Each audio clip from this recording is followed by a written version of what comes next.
Thank you very much, Nina. Thank you very much. It's a pleasure to be here with you this morning. It is about Lament, but it is indeed a pleasure to be here with you this morning. It's an honor to be here with you in Duke University Center for Reconciliation Summer Institute. I bring you all a warm greeting from the Initiative of the Americas, as Nina described a little bit of it, for transformation and reconciliation.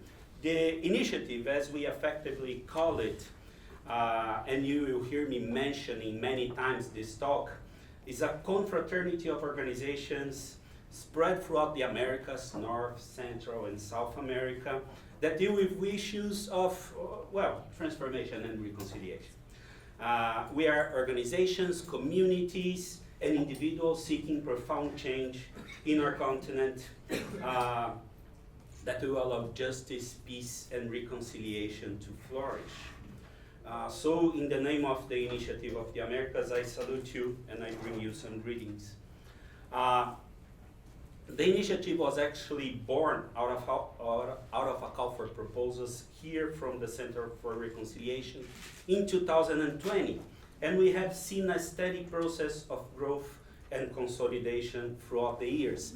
As Nina mentioned, we have a lot of partner organizations spread throughout the Americas.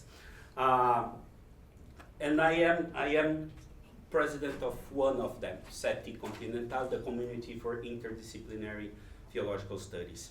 I just want to stress that the initiative was born out of a call for proposals here from the Center for Reconciliation, and we have been blessed by the help, the assistance, the participation of many people, and I want to thank Dr. Edgar Colon Emerick for his support. I want to thank Nina Balmaceda for her prestige, her present and permanent work with us. Valerie also was a blessing in many senses in the beginnings of the Center for Reconciliation. I just want to mention to you that in July, we are going to have our gathering in presence in Buenos Aires, Argentina. So if you want to eat good asados, good alfajores, you may come, and if you want to practice some Spanish, you can come and join us in July. And this is really awkward because right now I need to make a sharp turn. I was just inviting you to celebrate and to dance tangos and to eat asados or something like this. But our invitation here today is to talk about Lament. We are in a pilgrimage these days, following the Word Made Flesh methodology, as it invites us to do the following. Today is the day of Lament, and we are here to think, where are we now? And how did we get here? What are some of the historic markers that lead us to our current context and situation? So this is how, this is how we are going to talk about this. I am going to respond to these prompts from my own contextual place as a Latin American. However, please don't understand this as an invitation for you to just check out. It's not that I'm going to speak about abstract or distant Latin American realities, but I do understand that we face some similar challenges. Moreover, some of the decisions that are taken here on the northern side of the Americas deeply affect how we live on the south and central parts of our continent. So please be connected to that. I cannot tell you how to think, how to feel, how to make those connections, but I do believe that you can make them and follow through our conversation today. Are we ready then? Yes. Okay, let's go. I'm going to name some realities, some challenges that we face. I'm going to name some laments being issued by my friends, my colleagues of the Americas Initiative for Transformation and Reconciliation. I understand myself as somebody who collected testimonies from the field in the Americas, and I'm going to present them to you. Okay? Okay, let's go then. If you had only one request to make to God, what would that be? If you had one request. I realize it is a little bit of a genie in a lamp sort of question, but what would be the only thing you would ask to God? For Argentine poet Leon Gieco, that single prayer is that he would not be indifferent. Indifferent to pain, injustice, war, deception, and the future. And it takes the shape of a beautiful song, which is called Solo le pido a Dios. I only ask of God. You see, in Latin America, there is a great tradition of protest songs. And this is an old one, to be honest. It's from the 70s. And we have different artists trying their hand, 40-something artists try their hand and their voices and their instruments in a rendition of this song. And just last November, right after the terrorist attacks on October 7th, there was a beautiful new addition to this list. Leon Gieco himself invited a Jewish singer and somebody from the Islamic tradition, and they together recorded a very beautiful video with Solo le pido a Dios, I only ask of God, being sang in Spanish, in Hebrew, and in Arabic. You can later look for it in YouTube. It is a beautiful video. It's worth seeing it. While explaining the Word Made Flesh methodology yesterday, Nina said something that we could spend a whole month lamenting. And this is true. Well, sometimes the feeling seems to be that this is exactly what we are doing in the complicated world that we are living in. We lament, and then there is a next tragedy, and we lament again, and we keep lamenting. So indifference, the thing that Leon Gieco, this artist, pray against, is a very understandable reaction in the face of the sobering news that we are exposed nowadays. Let's be honest, we are here in this institute because we care, right?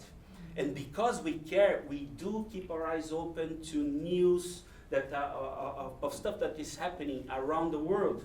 So it is hard to be constantly bombarded by this incredibly influx of bad news.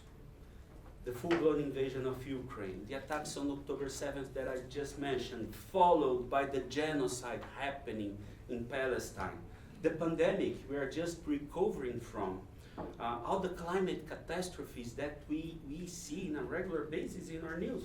As we speak, there are literally millions of people under the water in the southernmost state of Brazil. It is happening right now. And there's even more rain predicted for today and tomorrow. So things keep getting more complicated. Yes, we lament each and every one of these situations, but there might be some sort of a lament burnout going on. And that may lead us to an indifference, not because we don't care, but simply because we cannot take it anymore.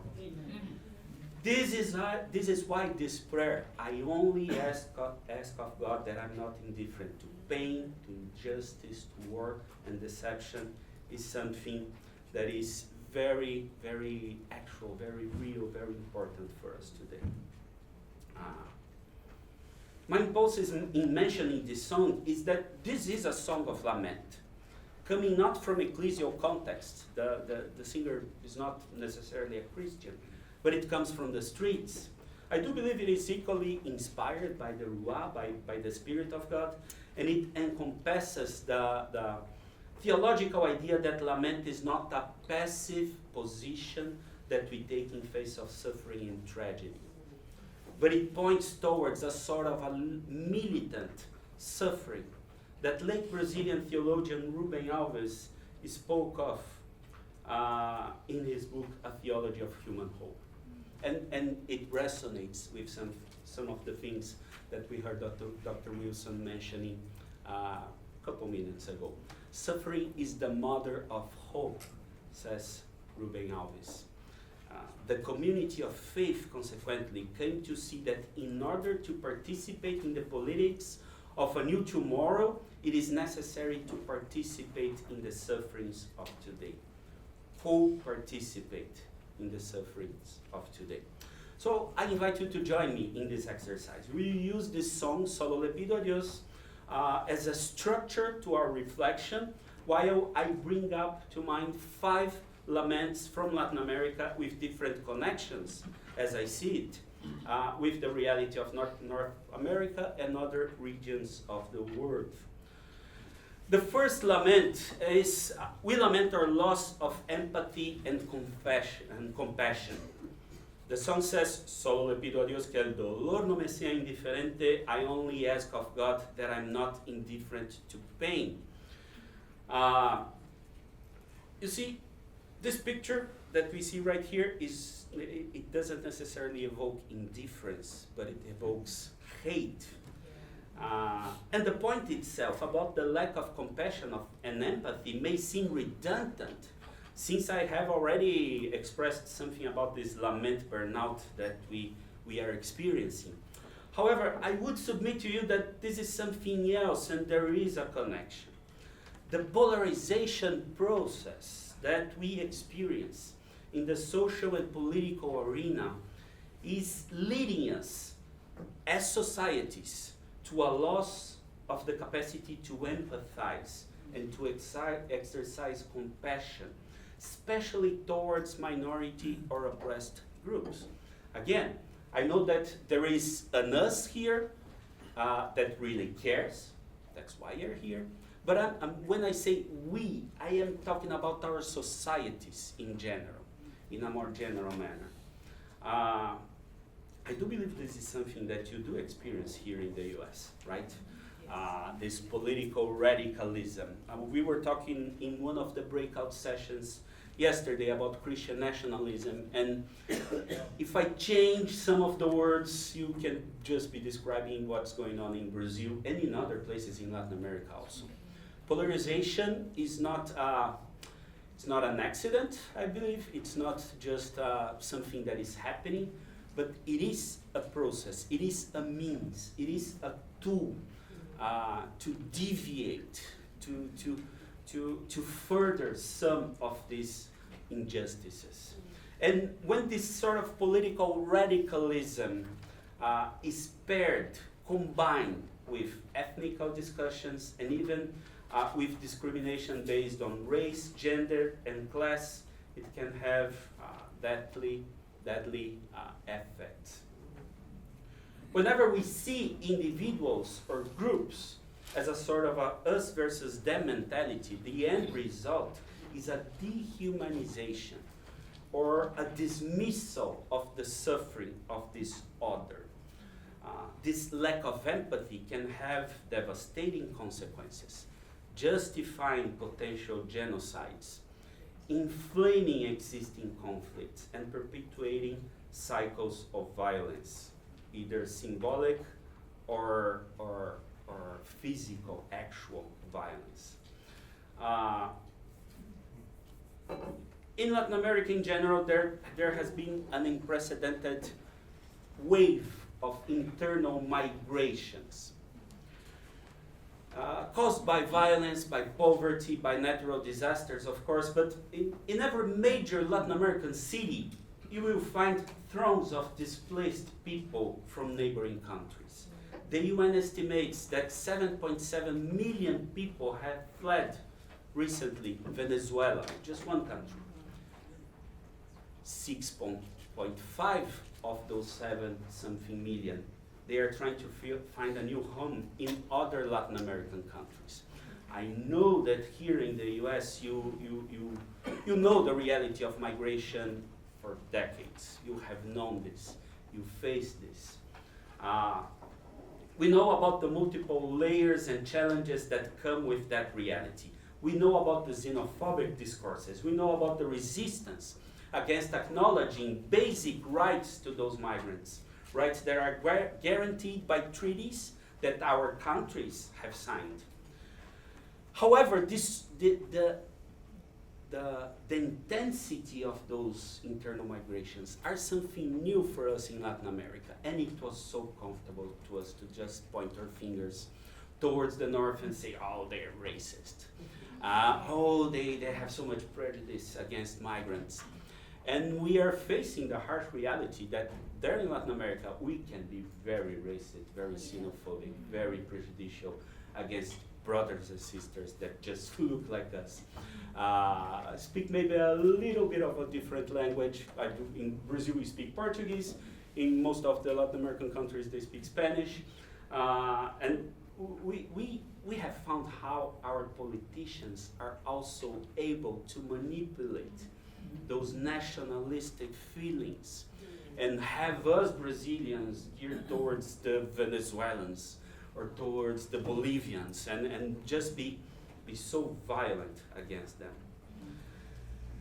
But if we talk about political polarization that causes or intensifies a loss of empathy and compassion, there is another level of this process that is also happening in Latin America. Any discourse that advocates for such oppressed groups, not just displaced people, but other realities of oppression also, is easily framed as a partisan discourse. This is politics, they say. Somebody, yesterday we were talking about, who I think it was Reverend Whitcomb, that was mentioning a friend in South Africa that joined another friend in Soweto, and they opened this I don't know, cross-racial congregation, and somebody said, oh, you're turning, from the white congregation, they said, oh, you're turning political, right? Because if you do something, you're turning political. This is why this slide has been sitting here for a while now. This is especially true if you bring up some issues. You are easily framed as political. If I simply bring up in a congregation the statistical, undeniable fact that Brazil has the world's highest LGBT plus murder rate in the world, with one representative of this population being assassinated every 34 hours, I'll be boxed right away in one side of the political spectrum. You're just a leftist. You're not talking about the gospel or anything else. You are being just political. Somebody was also saying, I'm trying to remind some of the conversations we had throughout the day yesterday. So somebody also said that if we're talking about Christian nationalism, some people are just not coming to the table. Just setting up a table is seen as a political act, right? Again, and I hear you, this is not unlike situations that you live here in the US, right? In such environments, finding peaceful resolution to complex conflicts becomes something increasingly challenging. Efforts to build empathy and understanding must address not only those ideological divides, but also the underlying socio-economic and cultural factors that contribute to this loss of empathy. By fostering dialogue, promoting inclusivity, and addressing systemic injustices, we as societies can work towards overcoming the barriers to empathy and building a more compassionate and equitable future for all. However, in order to be able to do that, we must ask of God that we are not indifferent to pain. Well, the second lament. We lament the persistence of poverty and inequality in Latin America. The song goes, solo le pido a Dios que lo injusto no me sea indiferente. I only ask of God that I'm not indifferent to injustice. And I'll tell you what, the prevalence of poverty in Latin America persists as a multifaceted challenge despite the region's abundant natural resources. Structural inequalities rooted in historical injustices are perpetuated by an unequal distribution of wealth. They serve as a frustratingly inseparable barriers to socio-economic advancement for many communities in the region. Each region, each country in the majority world has their own history and context.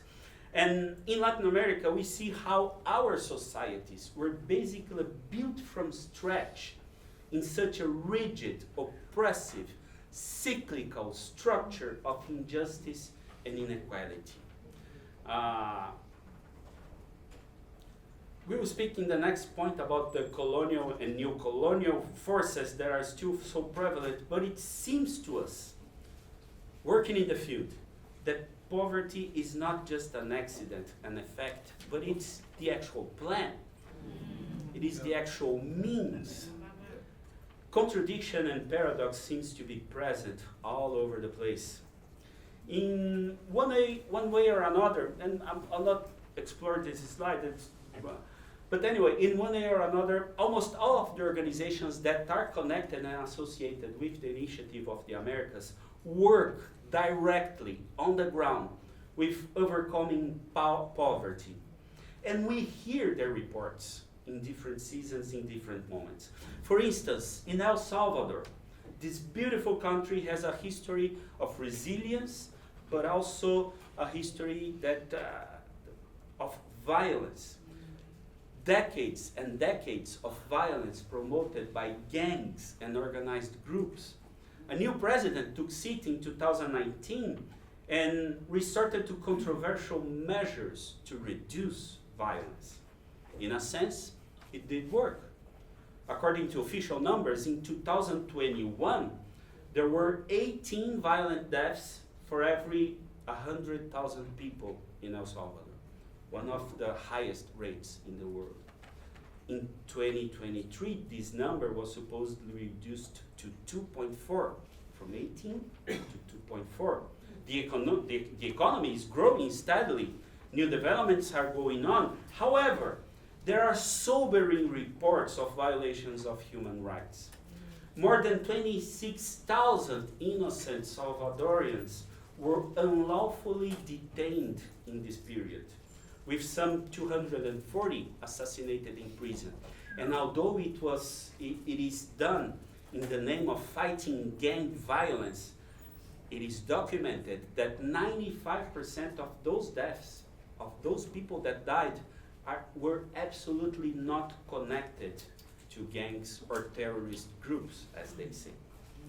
I was talking to a Methodist bishop from the region, and he told me how humanitarian groups are being prevented from overseeing this situation. And how did that beautiful economic growth in El Salvador translated into the general population? Poverty grew 4.4% in this period. And some estimates indicate that in the first 4 months of this year, 2024 alone, 50,000 people in El Salvador fell into poverty. So, sorry for this avalanche of numbers. I know they can be overbearing also, but my point here is to illustrate to you how for the umpteenth time, the idea of a trickle-down economics just does not translate into reality. Our feeling in the field in Latin America is that for every step forward that we take in terms of overcoming structural inequalities, we are pushed 2 steps back in the following administration. Even when there is some sort of progress in our societies in general, as this example from El Salvador illustrates, we can see in real life, how most of the people remain tangled in this web of systemic oppression. We need justice that goes beyond the simple retribution. We need restorative justice. Yes. We need just peace. If you could just jump a little bit here because I see time passing. And I don't want to be the stereotypical Latin American that just gets late. Let's not reinforce stereotypes, right? Yeah. In recent years, efforts to address poverty in Latin America have included initiatives aimed toward promoting inclusive economic development, strengthening social protection system, and empowering marginalized communities. These structures of poverty are indeed powerful, and to fight against them is a huge and many times frustrating effort. This is why we pray, as the poet did.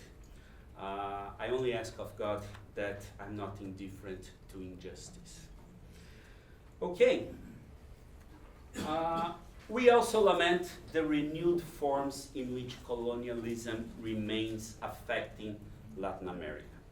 Solo le pido a Dios que la guerra no me sea indiferente. I only ask of God that I'm not indifferent to war. I know this cartoon over here in this slide is somewhat childish and simplistic, but it does cause us to think about a different sort of cultural war that happens around the world. I know that you are tangled here, and we are also in Brazil, in a sort of a cultural war, but there's another one going on also. The fact is it an exaggeration to speak about a war in this context? The whole colonial enterprise from the 16th century was an actual war waged against the native population of the Americas, which also had nefarious effects in Africa. Neo-colonialism may not be as overt, but it continues to be a sort of a soft power war with constant relapses into physical violence. And I do pray that God doesn't allow us to be indifferent to this war also.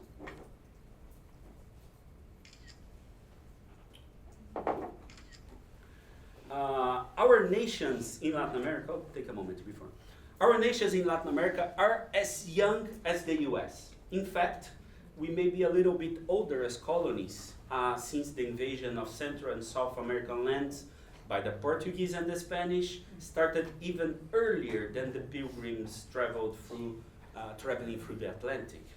However, please bear in mind that there was a different mindset that fueled the colonization processes in the Americas. Different mindsets.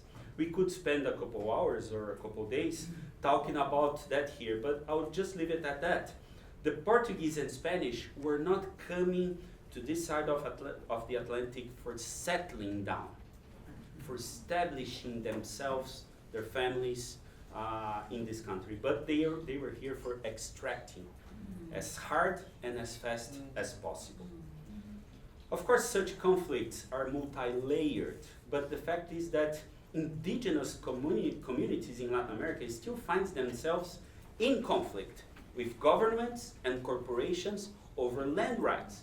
Again, this is true here also. If you allow me to mention Brazil again, we still see conflicts that are fueled by the expansion of agriculture, mining, and infrastructure projects into indigenous lands, often resulting in land seizures without any kind of adequate compensation. This encroachment of indigenous lands not only threatens their livelihoods and cultural heritage, but also exacerbates social tensions and environmental degradation. Logging, mining, agribusiness endeavors, they often operate with little regard for environmental regulations or indigenous land rights, leading to the destruction of sacred sites, disruption of ecosystems, and loss of traditional knowledges. The environmental degradation further marginalizes indigenous peoples and undermines their ability to maintain their way of life.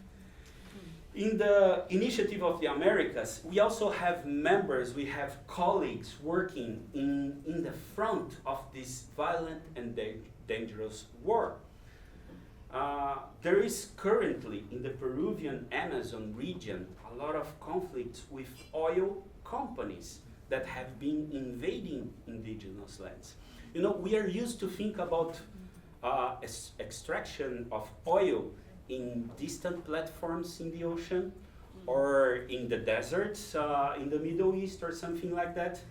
But in the Amazon forest, they are finding new basins of oil, and they are actually actively invading indigenous lands and extracting oil from them. And of course, there are spills over rivers, spills over large regions of the forest.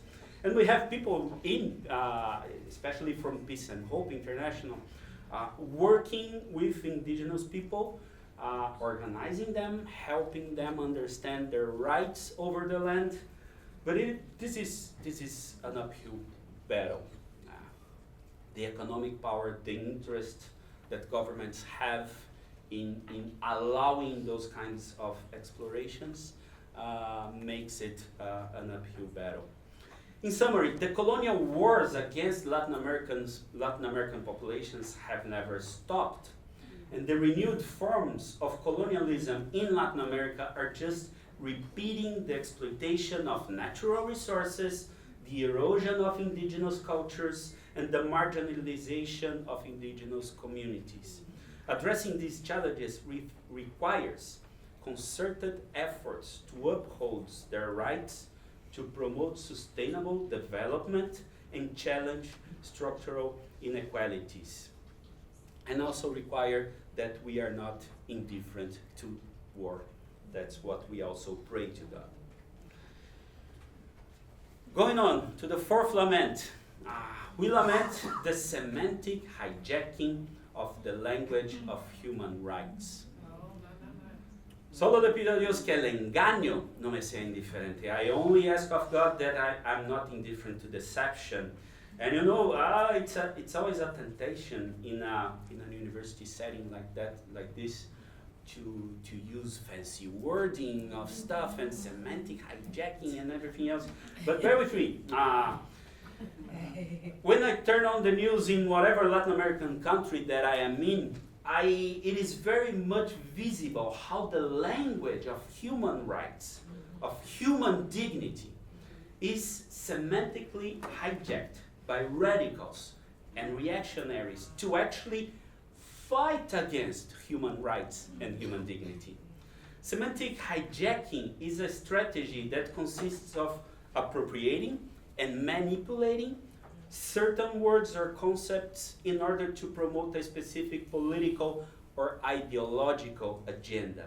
I insist, in the context of human rights, we have witnessed how certain radical groups just distort and pervert the meaning of some terms and expressions to justify and legitimize actions that go against the very principles that human rights seem to protect.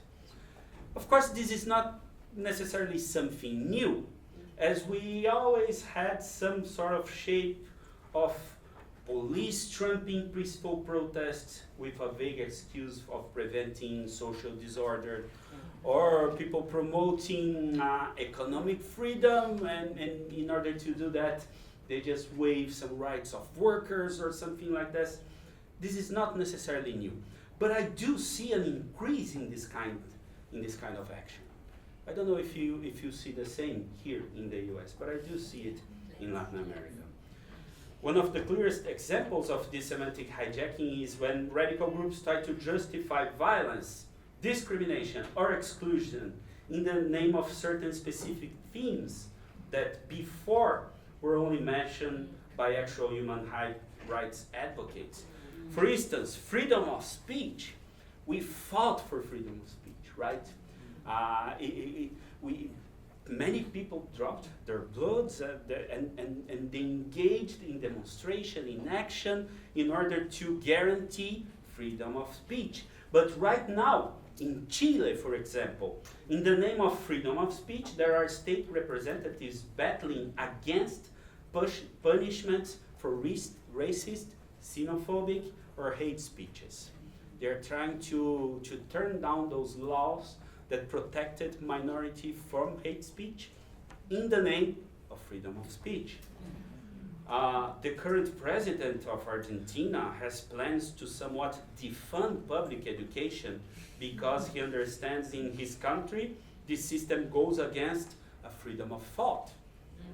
In one of the conversations yesterday, we were also talking about former Secretary of Education here in the US that was doing basically the same thing, right? The Venezuelan president regularly uses a general and superficial anti-colonialist language to justify the repression of dissent and the violation of fundamental rights of their citizens. Nationalist political actors are experts in doing that. They present their oppressive action as necessary to protect national security or public order, thus distorting the true purpose of human rights as a guarantee of dignity and freedom for all people. Genocide, for example, has become a fight against terrorism, not just in one country, but in many of our countries, and maybe even here.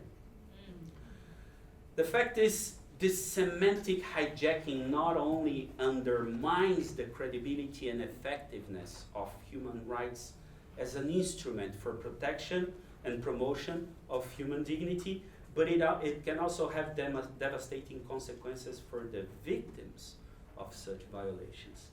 By manipulating the language of human rights, the suffering of those affected by those actions is trivialized, and the impunity of the perpetrators is perpetuated.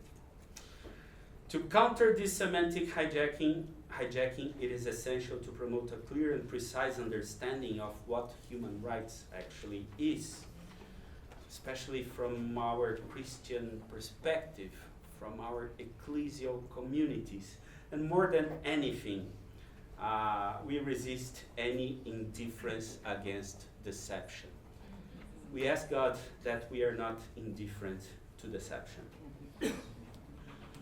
The fifth and final lament, and I'm going to be quick here. We lament the current and the upcoming climate catastrophes in Latin America. And again, we coincide with some of the things that were already discussed here, right? Solo le pido a Dios, says the poet, que el futuro no me sea indiferente. I only ask of God that I'm not indifferent to the future. As I mentioned to you, this is a picture of Porto Alegre, which is the capital city of the southernmost state in Brazil. Excuse me. Right now, there are about 400,000 households under the water in this state. About 2 million people that were somehow affected directly by landslides, by flood, or similar issues. 90% of all the industries of the state are flooded. Entire cities were just wiped out of the map by the water, and they will be entirely relocated somewhere when the land dries.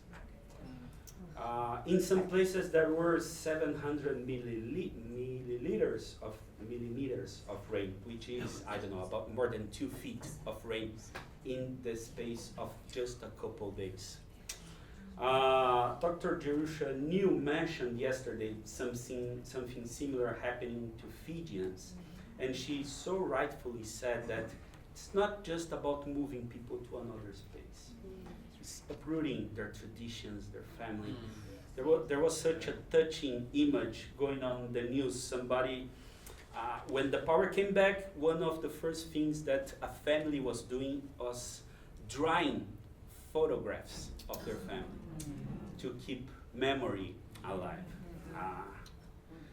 In a sense, all the points above are included in this one. You know, climate crisis, climate catastrophes, and this is something that the news in Brazil are saying so frequently right now. This is a record-breaking flood, but this record is going to stay for very short time, because there is going to be another record, maybe this year, maybe the other year. 7 months ago, this city was underwater also. This is not supposed to be a rainy season in Brazil. In March or April, the rains tend to stop, but we messed up so badly, so strongly, that in May, a season that is supposed to be dry, those people are just under the water over there. This last point sort of encompasses the other ones.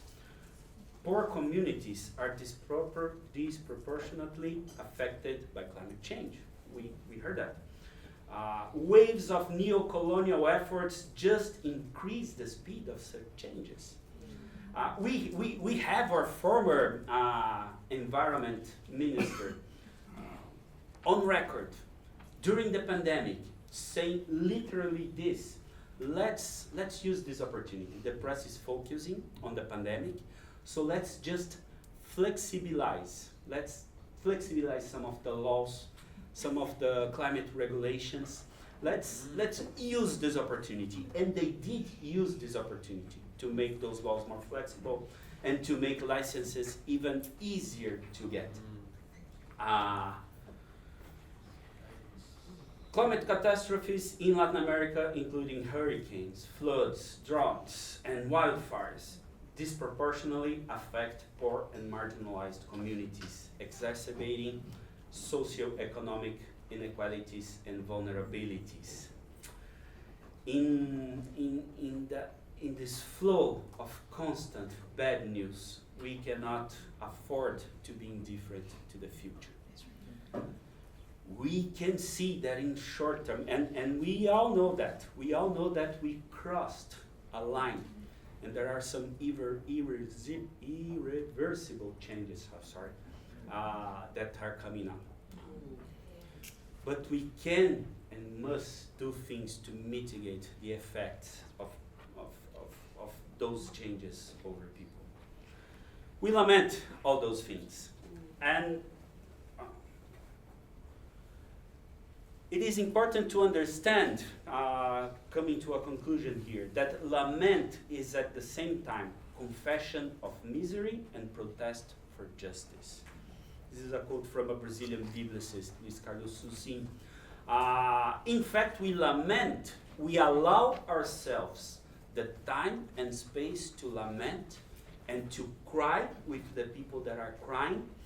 But at the fashion of what Kiki shared with us this morning, it's a sort of a raging our fists against the skies and saying, "Oh Lord, why, Lord? And why are you not moving, Lord?" Lament is at the same time confession of misery, and we must allow us to experience that misery. But at the same time, it is a protest for justice. I have mentioned this Solo Le Pido a Dios song many times during this talk. And I will invite you to pray this song with us. Sandra, even before I knew that Sandra was going to be here, I was using this song to structure it. But when I heard that she would be here, I said, we cannot lose the opportunity of singing this song. She's going to sing in Spanish. I'm not going to force you to sing in Spanish with her. But the fact is, we are going to hear this song as a prayer, okay? Solo le pido a Dios, I only ask of God. Let's pray with Sandra this song.